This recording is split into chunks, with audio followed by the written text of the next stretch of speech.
est donc temps d'investir dans l'agriculture. C'est le thème de la deuxième édition du Salon sur le financement de l'agriculture. Finagri a ouvert ses portes aujourd'hui dans la capitale des Balanzans. 200 participants sont attendus à ce grand rendez-vous. Une femme pas comme les autres, son nom Abi Kamara, elle est de Sirimoulou dans la commune de Koussané, cercle de Caille. Et malgré son handicap, elle arrive à organiser les femmes en association. Et pour ce 8 mars, le RTM a décidé de la faire découvrir. Nous sommes vendredi 6 mars. Mesdames et messieurs, bonsoir et bienvenue dans ce journal. Inauguration à la zone industrielle de Djalakourou d'une unité de transformation de céréales. La cérémonie consacre le lancement des activités de Danaya Céréales. Madame Dem Aïssata Cham, promotrice, caresse le projet depuis une vingtaine d'années et comme encouragement, Madame Keïta Aminata Meiga, l'épouse du chef de l'État, a tenu à être de la cérémonie. Moïse Traoré, compte rendu. Le coût total du projet est 289 806 000 francs. L'USAID a apporté une contribution plus forte que celle d'une banque de la place et l'apport de la promotrice. Une trentaine d'employés, dont 22 femmes, font partie du personnel de Danaya Céréales. Malgré tous les efforts consentis dans ce sens, nous invitons le gouvernement malien à fournir plus d'efforts dans l'amélioration du climat d'affaires pour diminuer les charges et les coûts, mais aussi pour faciliter l'accès au financement. La nouvelle unité est principalement dédiée à la transformation du mil et du sorgho en farine de mil, farine de céréales ou composite pour bébés. Après l'appui à l'élaboration d'un plan d'affaires bancable, le partenaire américain œuvre au triplement de la production, c'est-à-dire 3 tonnes par jour, avant la fin de l'année. Elle crée de l'emploi. Et vous savez qu'un pays ne se développe pas sans les femmes. C'est une réalité. Il faut que les femmes le sachent. Elles le savent certainement, mais il faut qu'elles s'engagent beaucoup plus dans le combat. Et c'est par ce cas d'espèce, c'est-à-dire partir de nos produits, partir de l'agriculture, et c'est par l'agriculture aussi que les pays se développent. Tous les grands pays se sont développés à partir de l'agriculture. Il faut donc ce retour à la terre, qu'on encourage les jeunes vers ce créneau, mais que les femmes aussi soient là. Je sais qu'elles font déjà beaucoup, mais je pense qu'elles doivent moderniser. Parce que le cas d'espèce, on voit qu'il y a tout le temps des recherches pour s'améliorer. Et c'est ça le plus important. L'infrastructure est bâtie sur une parcelle de 200 mètres carrés dans la zone industrielle de Djalakourou. Abdoulaye Koulibaly, le maire de la commune rurale, a souhaité que la population locale obtienne des emplois pérennes et que les taxes soient régulièrement payées à la mairie. La transition est toute trouvée pour parler justement de la deuxième édition du deuxième salon sur le financement de l'agriculture qui a choisi comme thème « Il est temps d'investir dans l'agriculture ». Près de 200 participants sont à Ségou donc pour prendre part à cette édition dont le top départ a été donné ce matin. La cérémonie de lancement d'ouverture a été présidée par Mamadou Gaussou Diarra, ministre en charge des investissements et du secteur privé. Ségou Kandesila, compte rendu. Le deuxième salon sur le financement de l'agriculture Finagri 2015 qui vient d'ouvrir ses portes à Ségou est un cadre d'échange entre les acteurs et professionnels du secteur agricole, les promoteurs de projets et les institutions financières. Il vise à promouvoir l'entrepreneuriat paysan au Mali. Le thème retenu pour cette édition est « Il est temps d'investir dans l'agriculture ». En 2050, nous serons 9 milliards d'individus sur cette planète. Et l'agriculture sera le socle sur lequel nous pensons, l'agriculture familiale bien sûr, pour nourrir à peu près 70% de cette population. Donc quand on parle d'investissement en agriculture, il s'agit bien sûr de l'agriculture familiale et de l'agribusiness. Au total, une quarantaine de stands regroupant plus de 200 participants présentent leurs offres de services. Une visite guidée de ces stands a permis au ministre chargé de la promotion des investissements et du secteur privé de voir les opportunités dont notre pays dispose en matière de développement du secteur agricole. Aujourd'hui, nous avons un pays à fort potentiel hydro-agricole. nous avons la zone office du Niger. Par ailleurs, vous avez aussi un fort potentiel, il est humain. Et à côté, vous avez un monde rural qui représente à peu près 80% dans le monde de la production. Et en marge de tout ce monde-là, il y a ceux qui sont les détenteurs du cordon de la bourse. Il est temps que tout ce monde se parle, que tout ce monde voit comment se projeter dans une perspective de développement.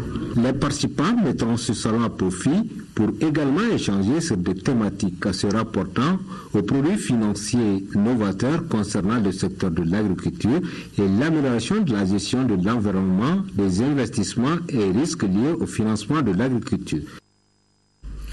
La convergence des mouvements armés et organisations de la société civile arabe considère que le document du pré-accord paraphé à Alger deviendra l'instrument idéal pour la reconstruction du Mali, et cela avec la sagesse de tous. La convergence et les communautés saluent cet accord et soutiennent sa mise en œuvre rapide. Une déclaration, lui, à cet effet par son président Mohamed Mahmoud El Ourani. Il est au micro de Daouda Sidiki Diarra. La convergence des mouvements armés et organisations des sociétés civiles arabes félicite les acteurs dont les efforts ont permis d'aboutir au document historique qui vient de sanctionner les pourparlers intermaliens inclusifs d'Alger. Cet accord sera un baume salutaire pour l'âme et l'esprit de tous ceux parmi nos compatriotes qui vivent encore sous le poids de l'héritage colonial et des événements douloureux post-indépendance. Notre convergence considère que ce document deviendra, avec la sagesse de tous, l'instrument idéal pour la reconstruction du Mali dans son ensemble, puisqu'il place au premier plan l'unité nationale, la reconnaissance et la promotion de la diversité culturelle de toutes les composantes du peuple malien. Avec la prise en charge par les populations de la gestion effective de leurs propres affaires et la promotion d'un développement équilibré de l'ensemble des régions du Mali, dans le cadre d'une bonne gouvernance, nous avons une chance historique pour organiser notre vivre ensemble sans complexe ni acrimonie. Notre organisation et nos communautés saluent cet accord et soutiennent sa mise en œuvre rapide et de bonne foi. Les accords ne valent que par leur application loyale. Aussi, nous lançons un appel vibrant à tous les mouvements armés, à tous les Maliens du nord au sud, à tous ceux qui veulent avoir le bonheur et l'honneur de vivre dans un pays respecté pour sa cohésion nationale et la vision de son avenir.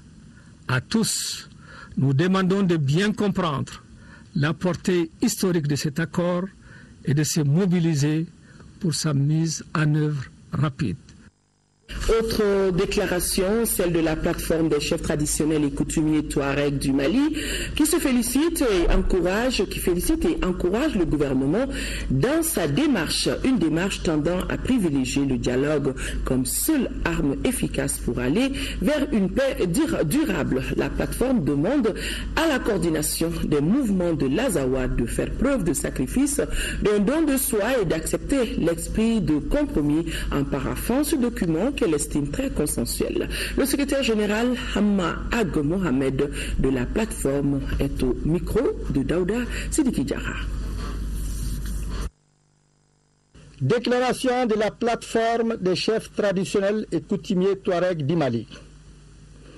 La plateforme des chefs traditionnels et coutumiers Touareg du Mali a appris avec satisfaction les paraphes de l'accord de paix conclu dimanche 1er mars 2015 à Alger entre le gouvernement malien et certains groupes armés. La plateforme salue la communauté internationale qui n'a ménagé ni son temps ni son effort pour aboutir à ces projets d'accord qui ne constitue en réalité qu'une étape vers un accord définitif en vue d'asseoir une paix durable et pérenne dans notre pays. La plateforme des chefs traditionnels et coutumiers Touareg du Mali tend une main fraternelle aux mouvements armés regroupés au sein de la SEMA et leur demande de faire preuve de sacrifice, du don de soi et d'accepter l'esprit de compromis en paraphant ce document que nous estimons très consensuel. La plateforme interpelle les différentes parties sur la nécessité d'aboutir très rapidement à un accord global en vue d'alléger la souffrance de populations aussi bien réfugiées que déplacées et qui vivent aujourd'hui dans une situation délétère. La plateforme des chefs traditionnels et coutumiers Touareg du Mali félicite et encourage le gouvernement dans sa démarche tendant à privilégier le dialogue comme seule arme efficace pour aller vers une paix qui s'inscrira dans la durée. La plateforme des chefs traditionnels et coutumiers Touareg du Mali demande au gouvernement et à la médiation internationale de tout mettre en œuvre pour arrêter définitivement les hostilités entre les groupes armés à connotation ethnique ou tribale au risque d'un glissement de notre pays vers une guerre civile. La plateforme remercie le président de la République, son Excellence Ibrahim Boubacar Keïta, pour son sens élevé de responsabilité et son esprit d'ouverture ayant favorisé à l'aboutissement du dit accord. La plateforme. Après ce journal, vous pourrez suivre une émission spéciale Questions d'actualité consacrée au paraphe du pré-accord d'Alger. Une émission qui a comme invité les ministres Abdoulaye Diop, ministre des Affaires étrangères et de la coopération internationale, Zahabi Ould Mohamed, ministre de la réconciliation nationale, et Mamadou Konaté, ministre de l'action humanitaire. Le projet d'accord pour la paix et la réconciliation dans notre pays, issu du processus d'Alger, répond aux aspirations du peuple. C'est l'information donnée hier par le collectif de la défense de la République, c'était au cours d'une conférence de presse. Et les échanges autour du document à parapher par les deux parties ont eu lieu au Carrefour des Jeunes, en présence de notre reporter Fademba Keïta. Cette conférence de presse initiée par le collectif pour la défense de la République vise à expliquer davantage aux citoyens le contenu du projet d'accord pour la paix et la réconciliation au Mali issu du processus d'Alger. Les échanges ne portaient pas sur la totalité des 20 chapitres et annexes du projet d'accord, mais sur quelques points et terminologies floues aux yeux de certains. L'appellation Azawad, le cadre institutionnel et la réorganisation territoriale, la répartition des pouvoirs et compétences, entre autres. Cet accord en réalité n'est qu'un accord de confirmation de la nécessité de la décentralisation comme mode de gouvernance, d'amélioration des conditions de vie des populations, et donc en transférant les ressources, enfin les compétences à la fois administratives, juridiques et financières. Nous avons approuvé cet accord de par le fait qu'il innove dans le mode de désignation du président des régions, qui devient au mode universel direct aujourd'hui. C'est les populations qui vont élire directement les présidents devant lesquels ils seront responsables. Comme les textes le disent, l'Azawad c'est une réalité socio-culturelle. Donc c'est une société culturelle. L'Azawad qui est un mot arabe qui veut dire Az, qui veut dire l'eau stagnante, Wad qui veut dire l'eau bénie, qui a été découvert par les Arabes Labravitch, et Labravitch qui l'ont découvert et qu'on retrouve dans des livres de Père Faucon, dans les livres de Paul Voitier. Dans les nouveaux textes, on a enlevé le 4e R, l'intégration, en le remplaçant, en le réduisant au DDR, dédouanement, démobilisation et réinsertion sociale. Cela veut dire quoi? Pour ceux-là qui ont déserté, sont bannis de l'armée malienne, ne peuvent pas réintégrer l'armée malienne. Selon le conférencier, compte tenu de la situation géographique des régions sahélo-sahariennes, le dit projet d'accord, dans son chapitre 13, milite pour une mobilisation en faveur du développement des régions du Nord. Les réformes économiques, politiques, socio-culturelles préconisées dans ce document de plus d'une trentaine de pages visent aussi bien la zone septentrionale que le sud du pays. Visite à Tombouctou du représentant spécial des Nations Unies accompagné d'une forte délégation. Les Nations Unies comptent par sa voix réaffirmer leur engagement au service de la paix et de la sécurité au profit des populations. Monji Amdi, je prononce bien, est au micro de Nia Fasoukoy. Je garde l'espoir et la conviction qu'ils vont finir par parapher et signer l'accord. Parce que, comme j'ai dit, l'alternative sera très pénible. L'alternative sera pénible et catastrophique. Comme vous le savez, le Conseil de sécurité, dans sa dernière déclaration, a dit que ceux qui rejettent la paix seront sujets de sanctions. Donc, il n'y aura pas que la sanction, il y aura la possibilité aussi de fragmentation des mouvements, il y aura la possibilité peut-être de violence. Donc, nous espérons qu'en fin de compte, la raison va prévaloir et que les autres mouvements qui hésitent encore vont changer d'avis et paraffer le document et signer le document préférablement avant la fin de ce mois, parce que le Conseil de sécurité organise une réunion sur le Mali à la fin du mois de mars et nous souhaiterons que nous allons à New York avec un accord signé pour discuter de l'avenir du Mali. Cet accord, comme j'ai dit, même s'il est signé, il n'est que le début du processus de paix. Un long processus de paix qui va engager la communauté internationale à aider le Mali non seulement pour établir la paix, mais aussi pour se développer, pour établir l'état de droit, pour aider à amener de l'infrastructure au nord du Mali. Donc c'est une chance historique pour tous les mouvements maliens, pour toutes les composantes maliennes. Visite de terrain pour le ministre de l'administration territoriale et de la décentralisation. Le ministre est en première région où il a procédé à la remise des actes de naissance aux enfants réfugiés mauritaniens nés sur la terre malienne. L'événement a été possible grâce au soutien du HCR au Mali et les autorités maliennes, bien évidemment. Kaï, nous retrouvons Mahamadou Aliou Bari. Ils sont au total 32 enfants qui sont nés sur la terre malienne à bénéficier des actes de naissance maliens des mains du ministre de l'administration territoriale et de la décentralisation et du gouverneur de région des Cailles. Désormais, ces enfants peuvent bénéficier des services socio-sanitaires au même titre que les Maliens d'origine. Je suis très fier car à cette occasion, j'ai pu bénéficier d'une formation très importante. Je remercie Hazel qui m'a recommandé pour que je puisse savoir comment aider les communautés de réfugiés mauritaniens et accéder à l'autosuffisance alimentaire dans les sites. Le HCR est reconnaissant au gouvernement du Mali pour sa politique en matière d'asile. Des réfugiés ont pu accéder à la nationalité malienne, fait unique dans la région. Mieux, la carte de réfugié sert de carte de séjour. Cette cérémonie constitue une journée importante pour les frères et sœurs mauritaniens réfugiés à Caille, mais aussi pour les autorités administratives et politiques du pays. Je me réjouis qu'en ce jour, sur un total de 7000 enfants, 6000 d'entre eux soient détenteurs d'un jugement supplétif servant d'acte de naissance, ce qui traduit un très fort taux d'exécution, j'allais dire plutôt en soi un indicateur de progrès. Rappelons que plus de 12 898 réfugiés sont en exil au Mali depuis 1989 suite au conflit intercommunautaire sénégalo-mauritanien.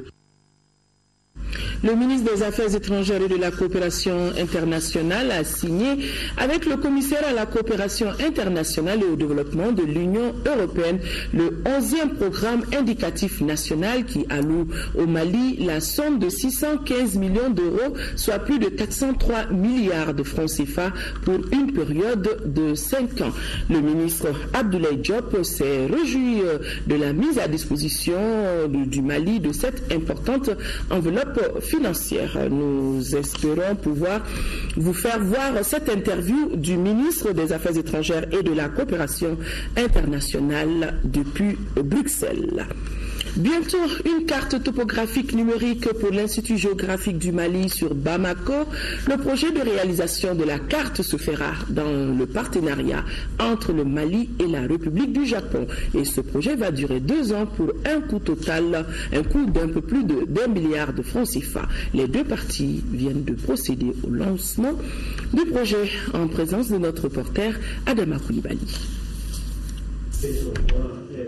L'information géographique constitue un levier important dans la prise de décision de l'aménagement du territoire, de l'urbanisme, du cadastre, de l'environnement, de l'agriculture, de l'archéologie, de la gestion des aides et de la communication.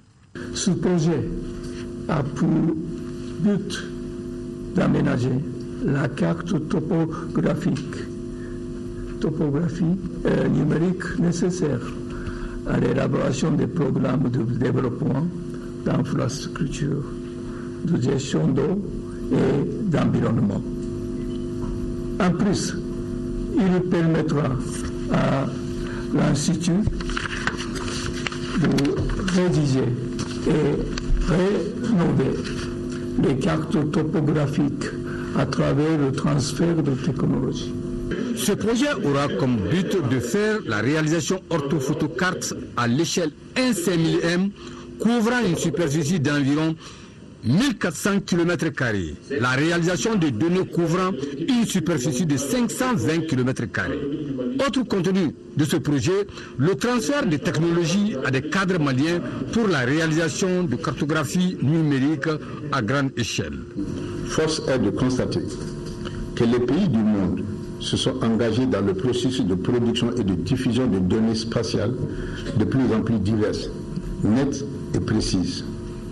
Le Mali ne saurait rester en marge de cette évolution technologique et grâce à la coopération japonaise. Le projet est financé par le Japon à hauteur d'1,9 milliard de francs CFA et va durer 2 ans. Troisième session du projet d'appui à la restauration du système Fagibin. Les administrateurs et les partenaires techniques ont passé au peigne fin les réalisations du projet au titre de la première phase et les ambitions futures pour la concrétisation du projet. Compte rendu Agali Aguissa.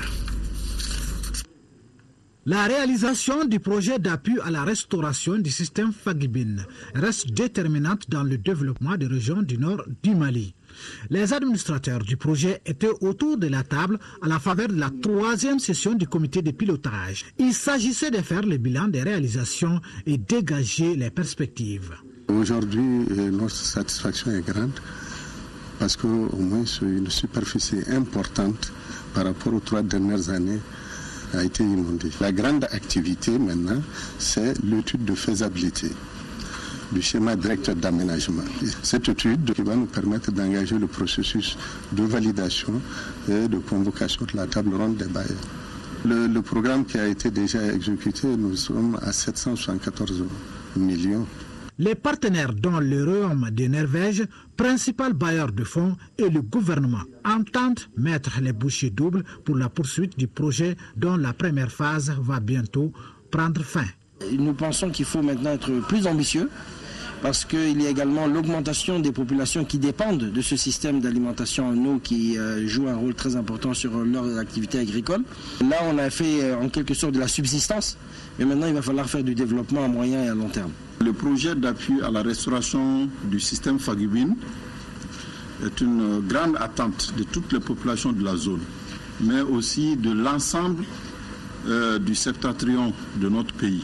Le système Fagibin couvre 5 lacs pour une superficie de plus de 250 000 hectares, répartis entre l'ensemble des communes du cercle de Gundam, 3 communes du cercle de Diré et une commune du cercle de Tombouctou. Plus de 218 000 personnes sont bénéficiaires de ce projet qui joue un rôle important dans le dispositif de sécurité alimentaire au Mali.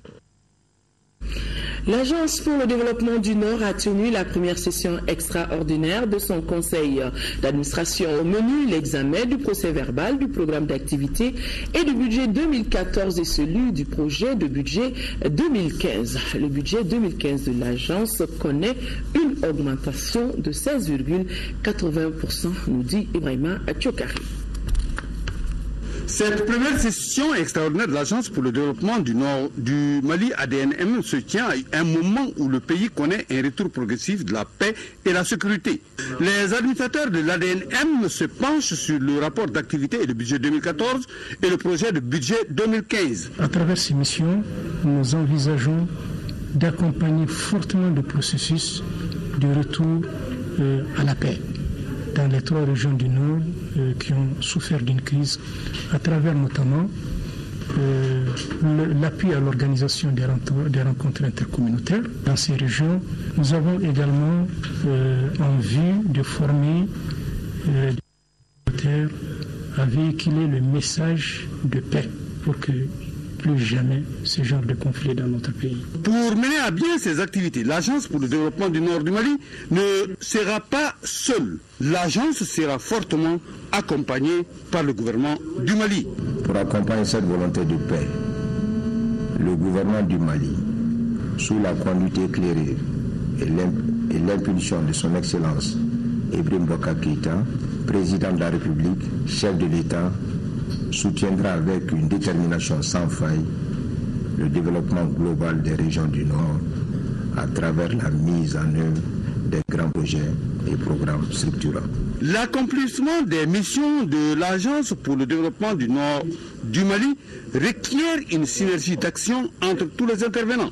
C'est pourquoi le représentant du ministre de la Solidarité, de l'Action humanitaire, de la reconstruction des régions du Nord a appelé les agents et la direction à s'unir dans l'action en vue de relever les défis.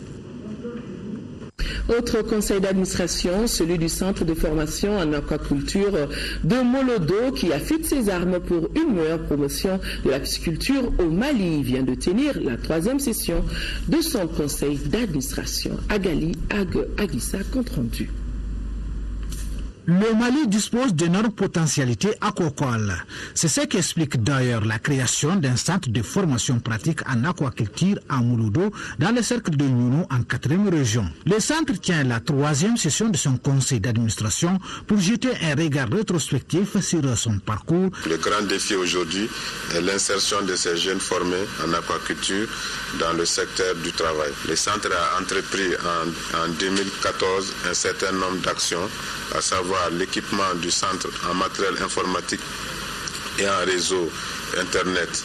En matière d'investissement, l'État a entrepris des travaux de construction de la clôture du centre, un bloc administratif de 5 salles et une salle de réunion. Le centre qui forme aujourd'hui 90 futurs professionnels en pisciculture est à sa 3e promotion. Le budget de 2014, fixé à plus de 82 millions de francs CFA, doit connaître une hausse en 2015, avec l'accueil de 30 nouveaux élèves. On a un problème d'extension au niveau du centre actuellement. Il y a un problème d'enseignants. Vous savez, pour une école d'aquaculture, il faut des enseignants spécialisés. Nous demandons à l'État de nous affecter des enseignants spécialistes ou alors les enseignants qui sont disponibles, alors leur donner une bourse de formation pour qu'ils aillent se spécialiser dans le domaine. Le centre forme en aquaculture les techniciens et les agents techniques. Il est également chargé du recyclage et du perfectionnement des cadres du département en charge de la pêche.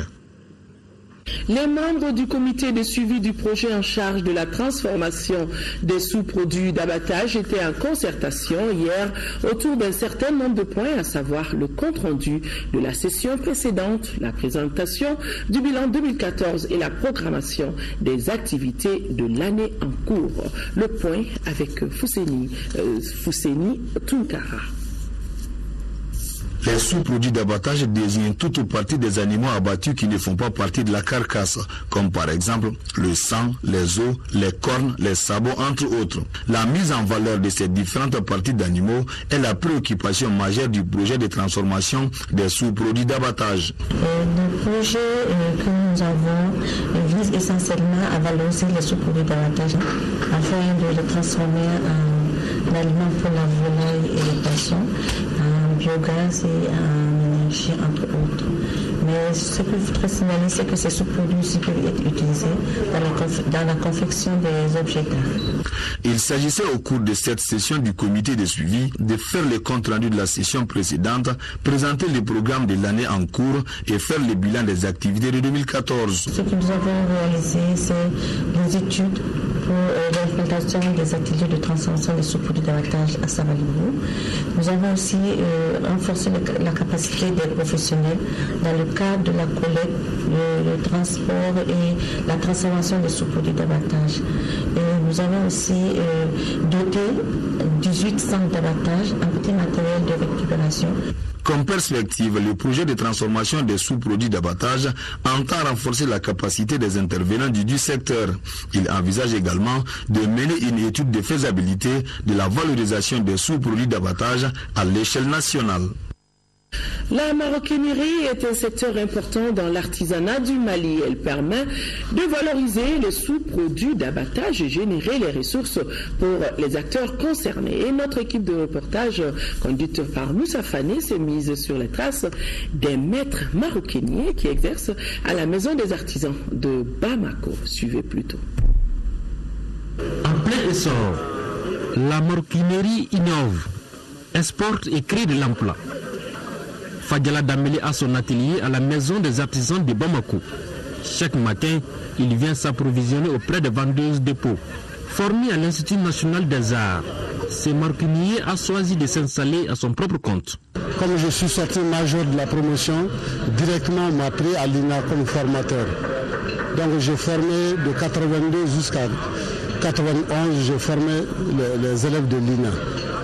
À la faveur du départ volontaire, comme j'étais sûr de moi-même, j'ai préféré aller m'installer à mon compte. Ici, dans son atelier, Fadjala Dameli fabrique des chaussures, des sacs à main et des ceintures. Pour lui, la difficulté principale reste l'approvisionnement en cuir. Nous ne recevons pas la matière première de bonne qualité, de premier choix. Soit le troisième et quatrième choix sont donnés à nos tanneurs, mais le premier et deuxième choix vont à l'usine. Ça, c'est un handicap pour nous. Fadjala Dameli s'inquiète aujourd'hui pour l'avenir de la maroquinerie artisanale au Mali. Il souhaite davantage d'implication de l'État.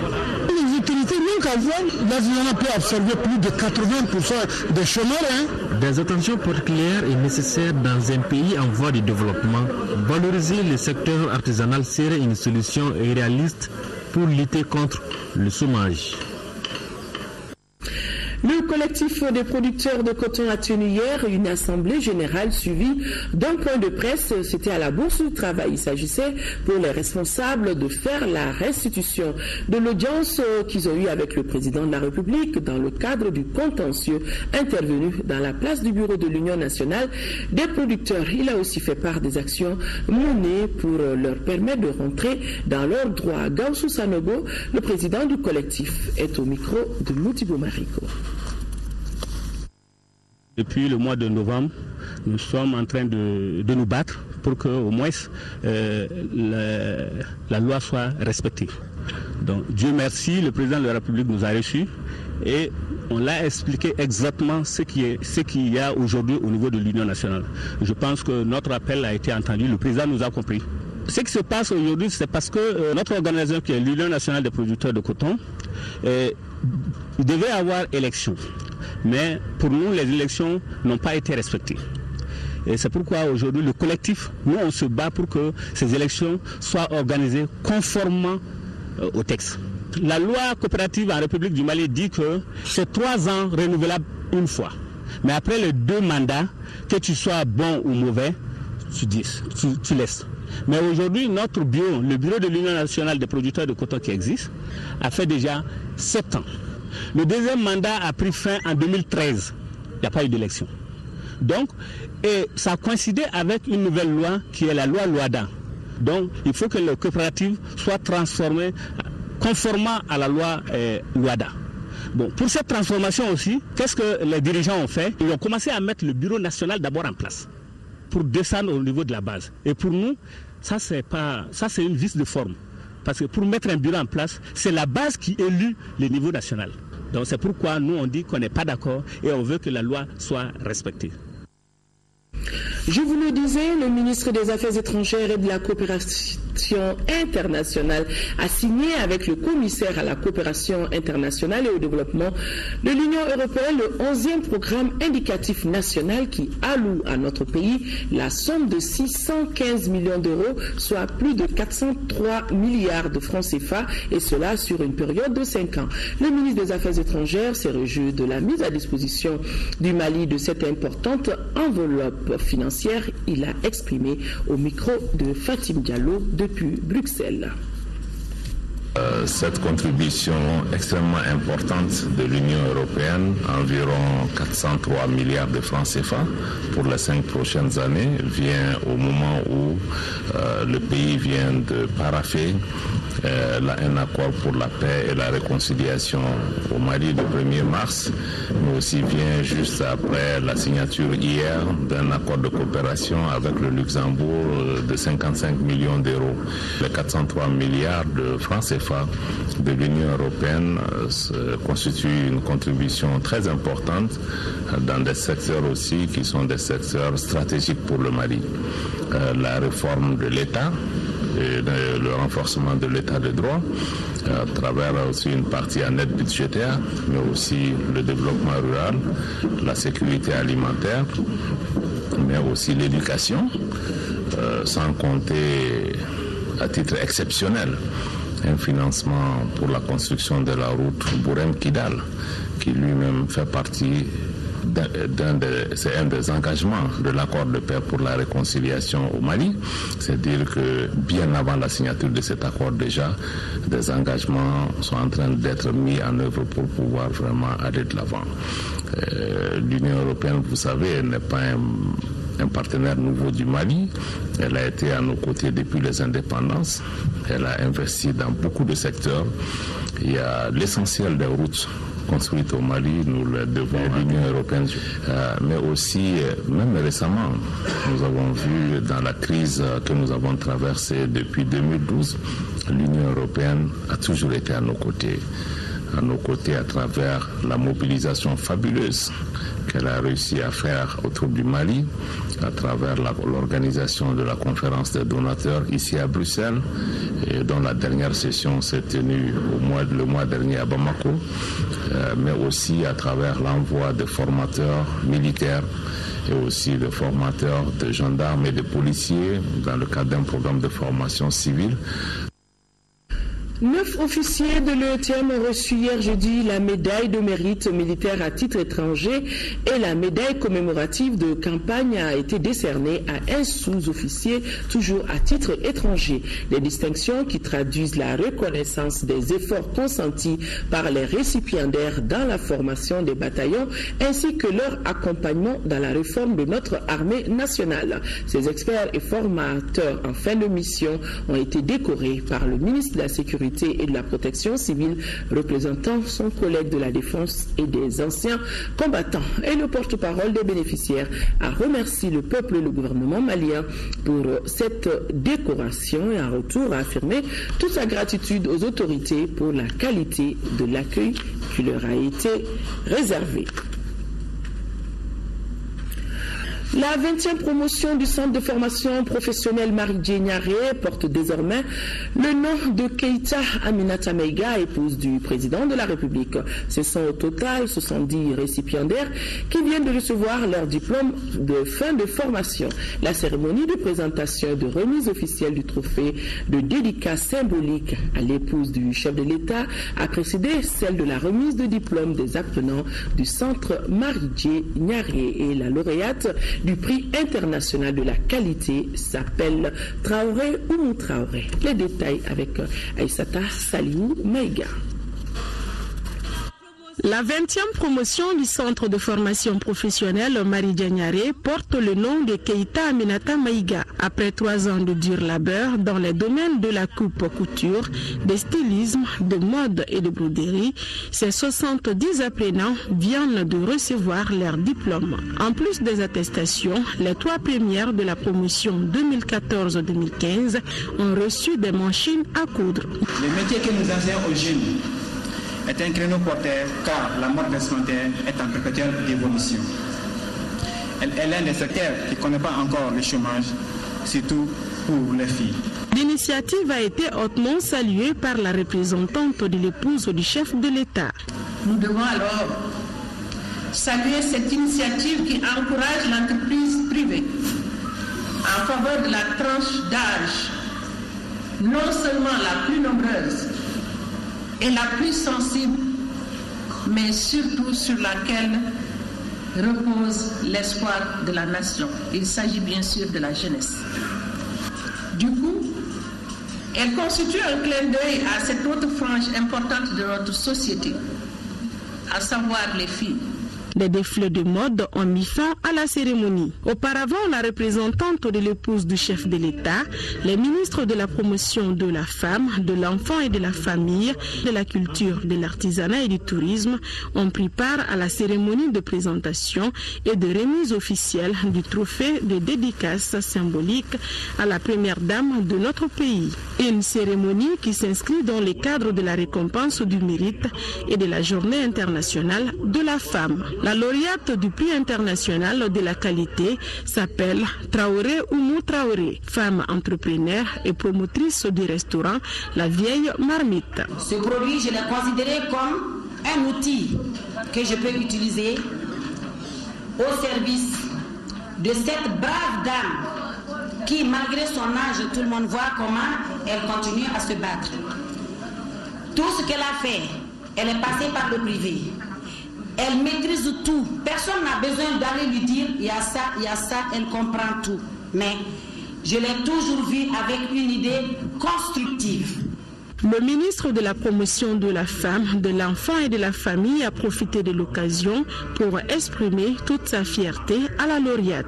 C'est une récompense que Mme Traoré mérite et c'est un devoir de reconnaissance envers la première dame de la République. Donc, je vous félicite à la veille des festivités du 8 mars. Des prestations d'artistes et une projection de films sur les savoir-faire de la lauréate ont marqué la cérémonie. Restons avec les femmes pour dire que le 8 mars, c'est dans 48 heures. Et notre équipe de reportage s'est rendue à Sirimoulou, dans la commune de Koussané, dans le cercle de Caille, pour vous faire découvrir une femme battante handicapée. Elle s'appelle Abi Kamara. Elle organise les femmes en association qui sont devenues aujourd'hui autonomes par leurs activités de maraîchage. Découvrons ensemble Abi Kamara, la battante, ou si vous voulez, une Nyeleni. Boubacar Sissoko. Abi Kamara fait partie des femmes qui n'ont pas cédé à l'adversité et au sort du destin. Elle a perdu très tôt, dès sa tendre enfance, une jambe suite à une morsure de serpent, ce qui l'handicape à vie. J'ai été mordue par un serpent. C'était lors des vacances. Nous étions en train de nous amuser. À l'époque, il n'y avait pas de médecin ici. À Caille, on m'a amputé du pied. Malgré cet état d'infirmité, Abi Kamara travaille comme toute femme ordinaire. Épouse et ménagère dans une grande famille soninké, elle pile le mil, fait sa cuisine et entretient correctement ses enfants et son époux. D'ailleurs, ce dernier est fier de l'avoir comme conjointe. Abi Kamara est aujourd'hui mère de 6 enfants, dont 3 filles. Le handicap est un fait de Dieu. Cela ne doit pas occulter l'amour qu'on a envers quelqu'un. Je l'ai aimée pour l'épouser. Elle fait tous les travaux de ménage. Souvent, j'ai pitié d'elle quand elle travaille. À cause de son handicap, sa mère se préoccupait tant d'elle. Elle finira par comprendre que sa fille est une battante. C'est ce handicap de Abi qui nous a poussé à nous installer ici à Sirimoulou. Sinon, nous étions à Selbawi en Mauritanie. Elle me rend heureuse par son travail. Elle est une battante. Je suis fière d'elle.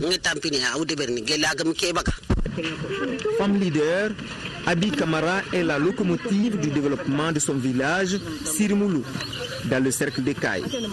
Grâce à son leadership, elle a regroupé les femmes de son village en associations autonomes qui s'adonnent à la riziculture et au maraîchage. Des activités qui leur permettent de s'épanouir et de faire face aux besoins de leurs enfants. Je suis partie en France, on m'a fait une prothèse qui est incompatible avec le feu. Je me suis mariée. Pendant l'hivernage, le bout de ma prothèse s'enfonce dans la boue. Malgré tout, je me débrouille à faire la cuisine. J'ai constaté que les légumes et autres produits de maraîchage venaient d'autres villages. J'ai réfléchi et j'ai mis en place des associations de femmes qui fournissent le village en produits de jardinage.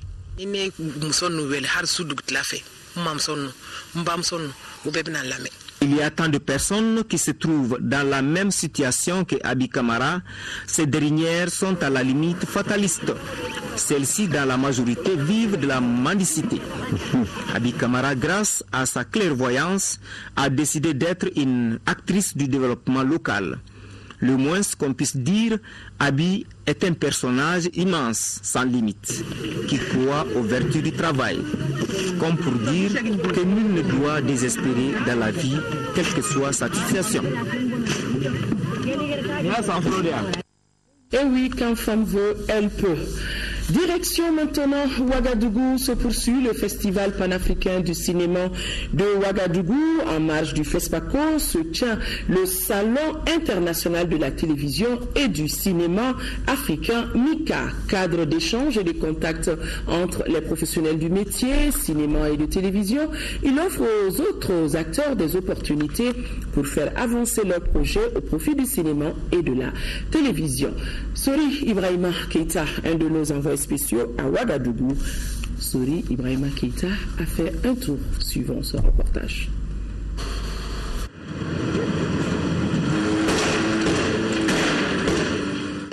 Des mémoires de festivaliers, on n'avait jamais vu ça. Des spectateurs entrés pour voir un film précédent refusent de sortir avant la projection du suivant. Le suivant, c'est Tombouctou d'Abdraman Sissako. Direction le FESPACO à Ouagadougou avec la projection en ce moment de Timbuktu, le film au 7 César d'Abderrahmane Sissako. Les faiseurs de rois ont matraqué des jours durant en faveur d'une œuvre volontairement présentée à la compétition puis annoncée pour non partante et enfin retenue. Est-ce un coup de pub déguisé?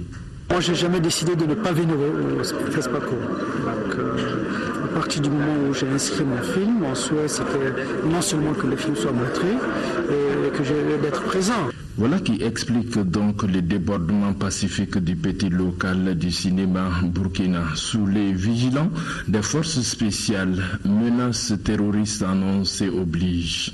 Mais enfin, le film s'est projeté sans anicroche. C'est le rôle aussi d'un cinéaste d'être témoin de son époque et d'être capable de sensibiliser le monde sur ce que le Nord Mali a vécu, ce que Tombouctou a vécu dans cette occupation brutale, je dirais. Les gens, dont la plupart sont venus d'ailleurs, et de rester pour, soi-disant, montrer aux gens comment il faut vivre, montrer aux gens comment il faut prier. Ça a été un choc pour moi, en tant que Sahélien, en tant qu'artiste. Et donc j'ai jugé important de faire un film sur ça. Bien servi, Tombouctou l'a bel et bien été par le public et les médias. Auront-ils une influence sur le jury? Réponse ce samedi. Réponse samedi, vous l'aurez compris, c'était bien le film du Mauritanien Abdraman Sissako, Timbuktu, qui a été projeté hier soir.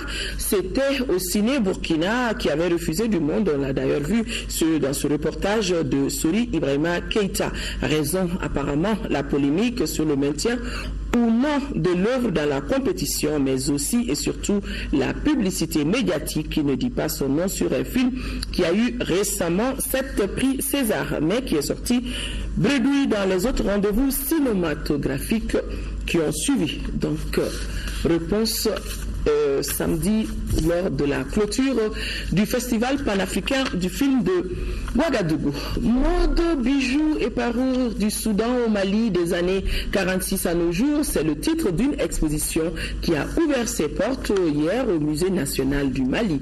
L'exposition, qui est une initiative de Diawara Communication et ses partenaires, s'inscrit dans le cadre des festivités du 8 mars qui sera célébré, je le rappelle, dans 48 heures. Modibo Soirée a assisté au vernissage et voici son compte rendu. 2 mois après le succès de sa première exposition itinérante sur la CAN 2002 que le Mali a abrité, le technicien audiovisuel Amidou Diawara nous régale encore une fois avec ses œuvres. Et sa dernière trouvaille, c'est une exposition de photographie dédiée à la mode sur le thème mode, bijoux et parures de la femme du Soudan au Mali des années 1946 à nos jours. C'est pour rappeler un peu à nos enfants, à nos femmes, ce qui a été dans le temps notre mode d'habillement, nos mamans, nos grands-mères. Ici, une quarantaine d'œuvres en noir et blanc attirent les visiteurs dans cette salle multifonctionnelle du Musée national du Mali. Des photos et autres portraits qui nous font revivre l'histoire vestimentaire d'une époque qui nous rappelle bien de souvenirs. En somme, une véritable rencontre de générations en termes d'habillement et de mode dans notre pays. Cette proposition a un sens significatif avec le 8 mars, c'est pour montrer les valeurs intrinsèques des femmes, le combat des femmes. Les femmes qui, ce n'est pas toujours la vie, mais aussi la mode féminine qu'il faut signifier à l'approche du combat que les femmes ont toujours mené pour pouvoir s'émanciper. Voilà le passé et le présent qui se côtoient à travers cette exposition. Et ce jeudi 5 mars, ils étaient nombreux à venir faire cette immersion. Et à leur sortie, tous les sentiments convergent dans le même sens. Cette exposition nous démontre un peu que nous devons retourner aussi à nos sources et à nos valeurs. Nous ne pouvons que nous réjouir de cette activité qui nous fait visiter le passé et montrer à la jeune génération et faire même un rappel de ce qu'ont été la vie de nos aînés, de nos mamans. Une agréable impression de voir que le Mali a toujours su s'adapter, que nous sommes l'un des rares pays en Afrique qui peut montrer des tenues traditionnelles. Depuis les années 46, ça fait plaisir de voir que nos femmes avaient leur tenue, leur parure et puis qui ne sont pas les mêmes que les parures européennes.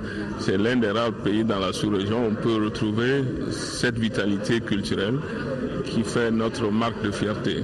Mode, bijoux et parures des femmes du Soudan au Mali de 1946 à nos jours est une exposition ouverte au public jusqu'au 31 mars prochain. Et c'est au Musée national du Mali sur la route. Voilà, c'est le 8 mars.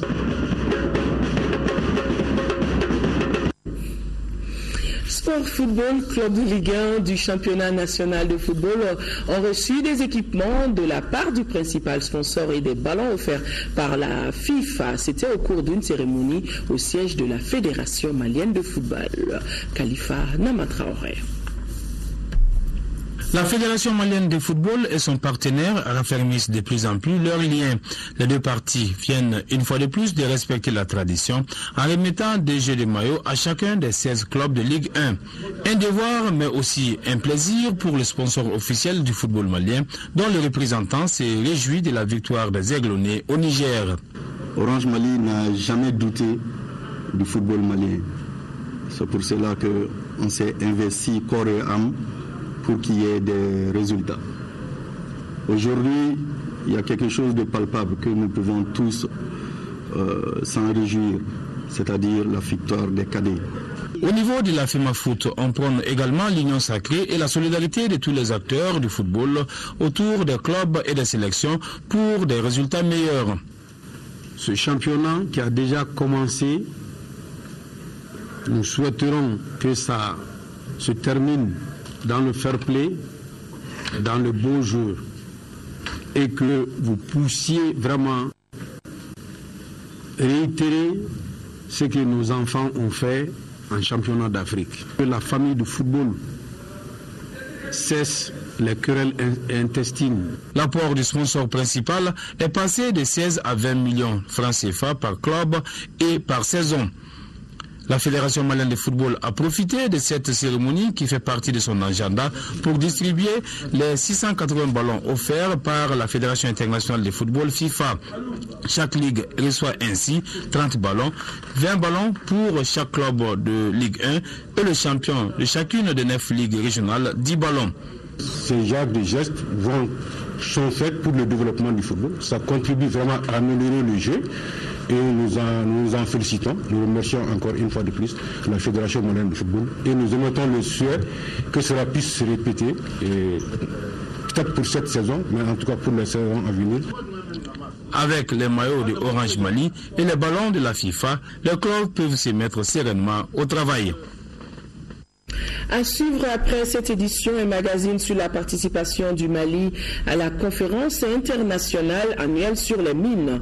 Un forum qui s'est tenu du 9 au 12 février dernier à Indaba, Cape Town, en Afrique du Sud. La délégation malienne était conduite par le ministre des Mines, Boubou Cissé, et comprenait le ministre en charge de la promotion des investissements et du secteur privé, Maître Mamadou Daoussou Diarra, et des parlementaires maliens. Le président de la convention des partis politiques de la majorité présidentielle anime demain un point de presse à partir de 10h au CICB sur l'accord d'Alger paraphé par le gouvernement et les groupes armés. Toute la presse est invitée à cette conférence de presse. Enfin, le RTM, je vous ai déjà annoncé cela, le RTM consacre juste après ce journal une émission spéciale question d'actualité au paraphe du pré-accord d'Alger. Une émission qui a comme invité les ministres Abdoulaye Diop, ministre des Affaires étrangères, de la coopération internationale et de l'intégration africaine, Zahabi Ould Mohamed, ministre de la réconciliation nationale, Hamadou Konaté est le ministre de la solidarité, de l'action humanitaire et de la reconstruction des régions du Nord. Voilà, mesdames et messieurs, c'est donc tout pour ce journal. Merci de l'avoir suivi. L'information reprendra ses droits. Demain, 13h, ce sera une présentation de Kadidiatou Kone et je me ferai le plaisir d'être là pour les éditions de la soirée. Excellente nuit à tous. Au revoir.